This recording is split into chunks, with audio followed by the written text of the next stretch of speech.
Welcome back to FM Storey. We're about to embark on season 4 of our sporting save and the quest for the Threepeat. We've done a bit of surgery on the squad during the summer. We've lost a couple of first team players for substantial sums. We've replaced one of them, but generally we're looking for youth to step up and fill the gaps in the squad.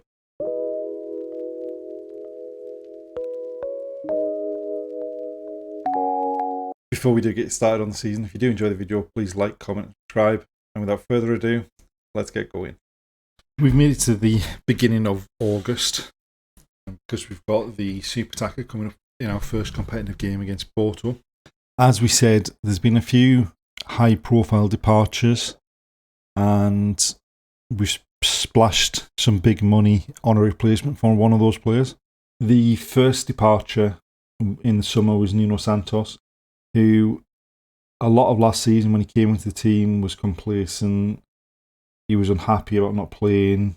So we sold him to Leicester for 10.75 million. Which I thought was a good deal for someone who's 30 and really wasn't anywhere near our first choice 11. We then did move on quite a lot of players. A lot of the deals that went out were players who had been out on loan and loan deals had turned to permanent deals, or just who were nowhere near going to be good enough to play in the first team. The big departures: Goncalo Inacio went for an initial 49 million to Tottenham, rising to a potential 53 million. Every season so far, there's been interest in Inacio, and he's kicked up a stink when he hasn't been moved on. So I thought it was time just to let him go. Buy a replacement. That's who we spent the money on for a replacement. We replaced him with a big money signing. The other player to leave was Trincao for 47.5 million, rising to 53 million. Again, that was just a deal that was too good to turn down. We've also got the right hand side of the right wing is a position where we've got a lot of options. So Marcus Edwards will probably be back to being first choice there. And obviously Subotic, when he came in last season, the young lad, did well. So hopefully he can step up when we need him to play instead of Edwards. In terms of the incomings, the first incoming was Filip Krastev, midfielder, Bulgarian international. He's played 20 caps. Got 20 caps for Bulgaria at the age of 23. Signed him on a free transfer in the summer, just to add a bit more depth in the midfield. We've also got a lot of young players going into the midfield. Generally, the midfielders that we signed last summer, the Antonio Blancos, the Manu Silvas, the Leighton Clarksons, didn't really step up. So we've got Krastev coming in. We've got Dario Isugo stepping up from being out on loan. We've got Guilherme Santos stepping up from being out on loan as well. So we've got plenty of options in that midfield roles. We signed Dragowski on a free transfer to act as a backup to Lafont, largely because, as we experienced last season when Diego Calai had to come into the team, it was too big a drop-off from Lafont to Calai. So hopefully Dragowski, with a bit more experience, can prove, if we do need to play him, that he's got the ability to step up and do a job for us. Obviously, both of those deals were on free transfers, and then the other deal we made, we splashed out the cash. We spent 37.5 million on Tanguy Nianzou to replace Inacio. Going to come in well, I think, to partner Diamande at the back. I don't think we've really lost an awful lot there. If anything, I think they're probably very similar players. And hopefully you can hit the ground running and put in a decent performance in that first game, which is going to be against Porto. As far as the season preview is concerned, we're showing second favourites. We do have 6 players in the Media Dream 11, so Diamande and Nianzou at the back, Mansverk in front of them, Morita in front of him, and then Marcus Leonardo and Ismail Assar as well. So we've obviously got a really good squad top end. Hopefully we can develop some of the youngsters who've come into the squad and we can get the three-peat of league titles.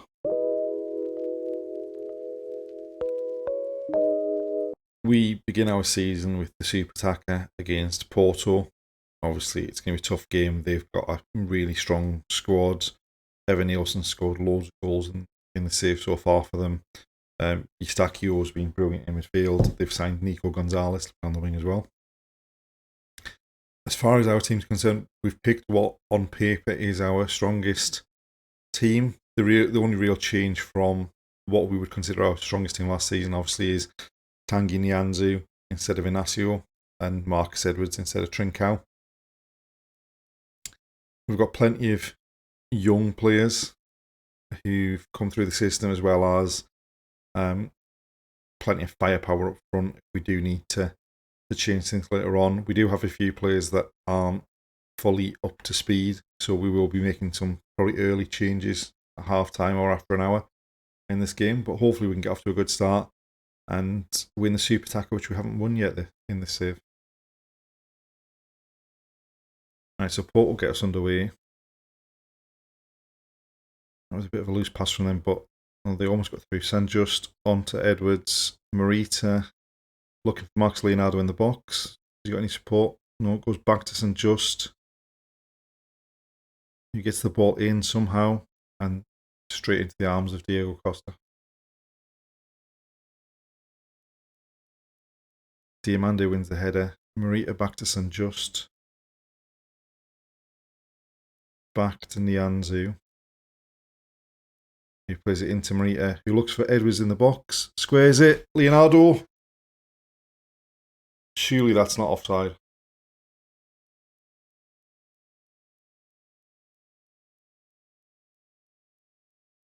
And it's not. We've come up absolutely flying in this first minute. Nianzou plays it into Morita, who clips the ball behind the fullback for Max Edwards to run onto. He takes a touch, squares it, and Leonardo gets the volley past the keeper. Right, Diamande to Matthias Rice. Ismail Assar cuts inside into Menino. Spreads it wide to Morita, who goes further wide to San Just but loses out. Leonardo blocks. Blocked the clearance and then just lifted the ball wide of the post. Right, on to Diamande. On to Matthias Rice. Sarr.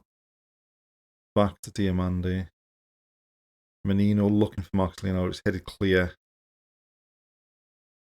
And we've won it back. Morita. Max Edwards. Going down the outside. Cuts back and then gives the ball away and lets them be able to break. When Evan Nielsen hit the post, that was far too slack and far too easy for them to get there. Diamande in the box. Keeper saves and they manage to scramble it clear. Mansverk. Menino looking for Matthias Rice. Leonardo scores, but I think he was offside there. He could have left it for Morita. Oh, he was onside. I certainly didn't look it. Mansverk into Menino, who reverses it down the line for Rice. Crosses. Leonardo unmarked in the box. Gets up and heads it home.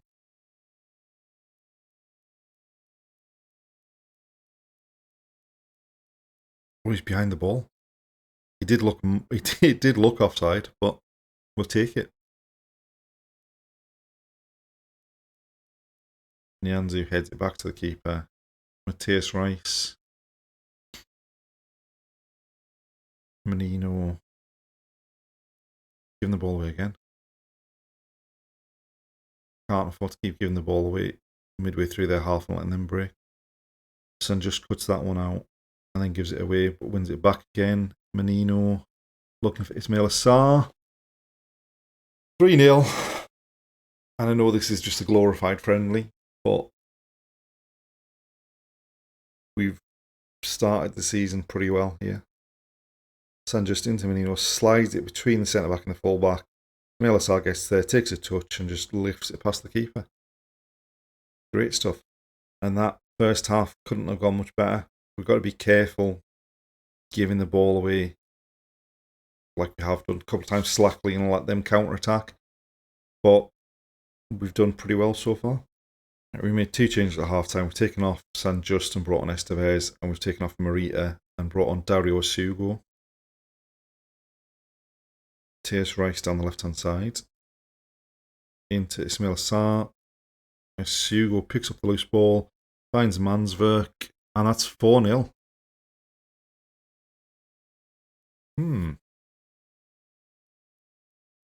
Like I say, it is a glorified friendly, but there's a bit of silverware there. And so far, this is a top performance. Sugo wins the ball, just knocks it onto Mansverk.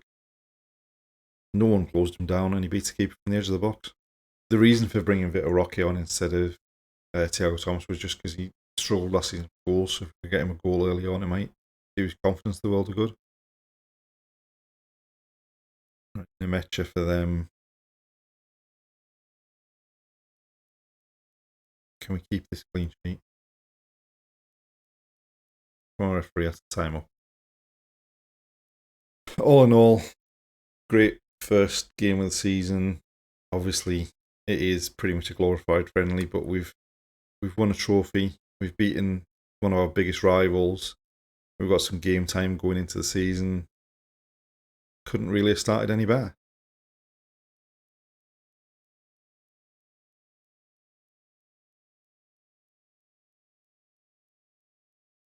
And there we go, raising the trophy. Let's hope that's a good sign for the season to come.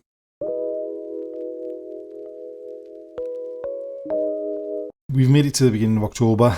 Since the Supertaca victory over Porto, things have gone reasonably well. In fact, I'd say pretty well, apart from, with the exception of one game where we tried to get a bit too cute with the team that we picked and really struggled. But other than that, I would say we've been pretty much outstanding the whole season. We opened up the league campaign away at Firenze and got off to a flying start. We were 4-0 up after 15 minutes. We had another 2 goals disallowed before we'd even got to 35 minutes. Marcus Leonardo completed his hat-trick just after half-time. We did make a signing towards the beginning of August. In fact, after the Supertaca, we signed Valentin Corboni from Inter, a wonder kid who can play wide right or through the middle. He popped up with a goal on his debut. Really promising performance. We had 32 shots, 12 on target. We scored 6 of them. We had 2 goals disallowed. Just a really good performance to start the league season off. Then we went away to Chavez, and this is where we kind of let ourselves down. We did rotate the team, just to give everyone some game time towards the start of the season. We were 2-0 down after 54 minutes and had to bring on the big guns to rescue us in the second half. I mean, we had to bring on Diamande, San Just, Marita, Marcus Edwards, and Ismail Assar. In the end, Diamande and Edwards picked up goals. It got us back to 2-2, but we just couldn't get the winner to get the victory. We were then at home to Santa Clara. Reverted back to a sort of first choice starting lineup, and it paid dividends. We got an early goal through Diamande, and then really we killed them off in 10 minutes in the second half. Goals from Mansverk, Leonardo and Esugo between the 59th and 69th minute.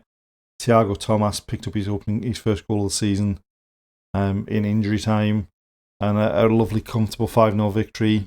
Again, lots of shots, lots of them on target, and we took the chances as well. Following this game, we then had a 3-week break. So basically, no games at all. The end of August, beginning of September. Transfer deadline came around. The only real business we did on transfer deadline, or serious business, was Sebastian Coates decided he wanted to move on for a fresh start, a new challenge. He really wasn't going to be in the first team picture unless we had injuries. So we let him go for $2.5 million. To Al Ain. The first game back after that 3-week break was away at Portimonense. Again, we got off to a good start, a goal in the opening 10 minutes from Marcus Leonardo. He added the second just after the hour. They pulled a goal back, but we were able to go up the other end pretty much straight afterwards, and Thiago Thomas restored the 2-goal advantage and led to us winning 3-1. We then went away to Milan in the opening game of the Champions League phase, and we basically hung about long enough to be able to get a goal in the 90th minute from Marcus Leonardo to pick up a victory. Defended pretty well. Managed to, although they had more possession, they had more shots, they were only able to get one on target. We kept them away from the goals as much as we could.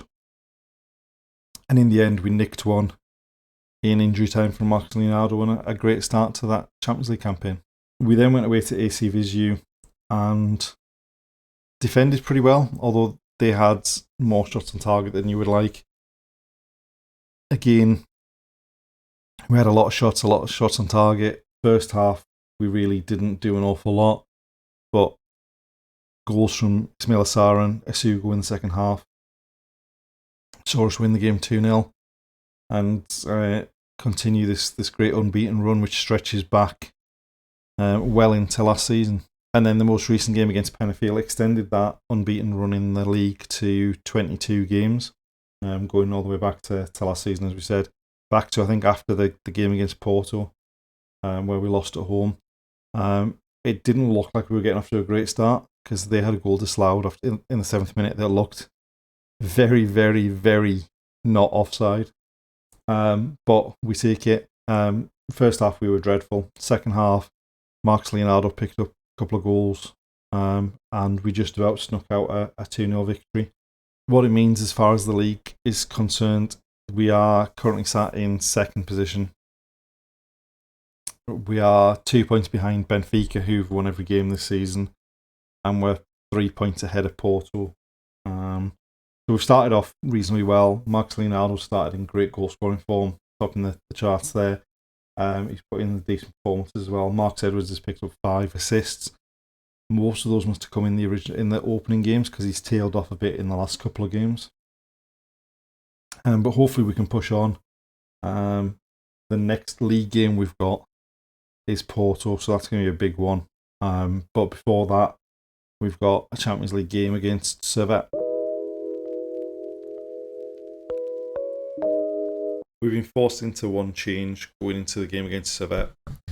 Tanguy Nyanzu picked up an injury in training, so he's missing out, and we've had to bring Jose Marza into the centre of defence. Other than that, it's the same team that started the last game, and hopefully we can put in a decent performance at home and continue this good start to the Champions League.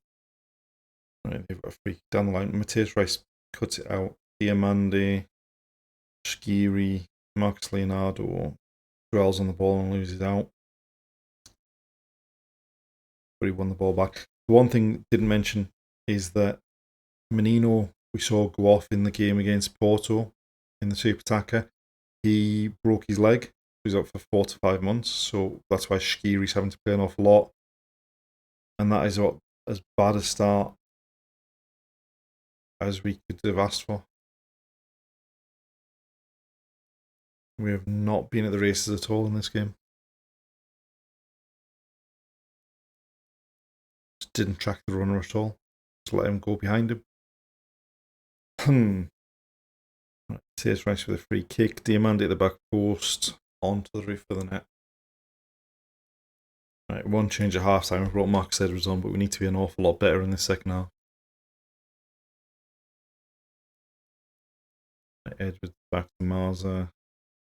Wide to Matthias Rice, whose first touch was very, very heavy. Diamande wins it back. Shkiri looking for Leonardo. Back to Ismail Assar. Marita. Finally.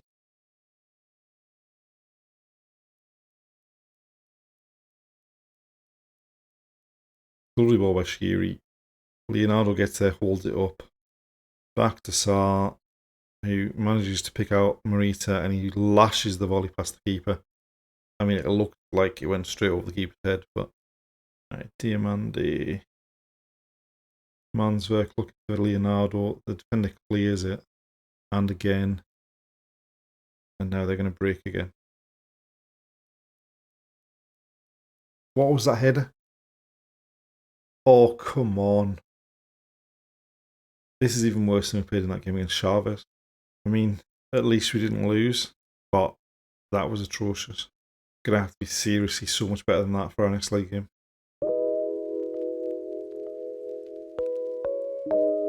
And that's the end of this episode. Overall, pretty decent start to the season. Couple of dodgy performances, but we're still unbeaten. We picked up a trophy in the Supertaca. Now we just need to build on that going into the next episode, where we've got big league games against Porto and Benfica. In fact, the Porto game is going to be the first game up in the next episode. So thanks for watching, and we'll see you next time.